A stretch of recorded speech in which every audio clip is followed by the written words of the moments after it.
সাত পুরুষ ধরে হয়ে আসছে ব্যানার্জি বাড়ি রামচন্দ্রের পূজা। প্রতি বছরের মতো এবছরও ব্যানার্জি বাড়ি রামনবমীর পূজা হলো হুড়া ব্লকের অন্তর্গত লধুরকা গ্রামের পদ্মারপাড়া রাম মন্দিরে। জানা যায় এই পূজা দীর্ঘদিন ধরে হয়ে আসছে।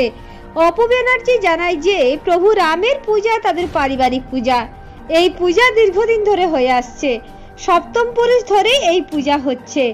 তিনি জানান তিনি এই পূজার সাথে ৩৫ বছর ধরে জড়িত রয়েছেন। তিনি জানান প্রভু রামচন্দ্র স্বপ্ন দিয়েছিলেন এবং তারপর থেকেই ব্যানার্জি বাড়ি রামনবমীর পূজা হয়ে আসছে। এর পাশাপাশি তিনি এও জানান প্রভু রামচন্দ্র খুবই জাগ্রত। কোনো ভক্ত যদি মন থেকে প্রভু রামচন্দ্রকে ডেকে যায় তাহলে প্রভু তাকে নিরাশ করেন না। বাবা রামচন্দ্র সকল ভক্তদের মনস্কামনা পূর্ণ করেন। ব্যানার্জি বাড়ির রামচন্দ্রের মূর্তি 1 মাস ধরে মন্দিরে থাকে এবং এই 1 মাস ধরে নিয়ম মেনে সকাল সন্ধ্যা ঠাকুরকে পূজা করা হয়। সর্বশেষে তিনি এও বলেন তাদের এই রামচন্দ্রের পূজার দিনে মেতে ওঠে সমস্ত ব্যানার্জি পরিবার। এটা প্রায় আমাদের সপ্তম পুরুষ, যে দাদুর দাদু, তখন থেকে পুজো মোটামুটি দেখছি। প্রায় অ্যাপ্রক্স 200 বছরের কাছাকাছি হবে হয়তো, এক্সাক্ট ডেটটা বলতে পারবো না, মোটামুটি 200 বছরের কাছাকাছি।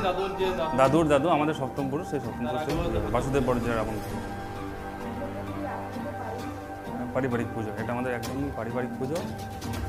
রামচন্দ্র যিনি আমাদের মানে স্বপ্না দিয়ে এসেছিলেন আর কি, আমাদের স্বপ্নাদি দেবতা, উনি স্বয়ং এসেছিলেন আমাদের দাদুর কাছে, মানে স্বপ্নাদেশ পেয়ে সেই তখন থেকে আমাদের এই পুজো শুরু হয়। আমি প্রায় ছোটো থেকে 40 বছর হলো। জ্ঞান তো মোটামুটি আমার যখন ক্লাস মানে আমি সম্ভবত ক্লাস 1 5 বছর 6 বছর বয়স থেকে আমি মোটামুটি এখনও পর্যন্ত আমার 40 ইয়ার্স হলো, 35 ইয়ার্স আমি মোটামুটি আমি যুক্ত রয়েছি। আমার পরিচয় হচ্ছে আমি হনুমান আর বাসুদেব বাড়ুজ্যের যে নাতি হনুমান বাড়ুজ্যে, তার নাতি হচ্ছে বড় নাতি হচ্ছে আমি অপু ব্যানার্জি, আর আমার ভাই হচ্ছে বিষ্ণু ব্যানার্জি।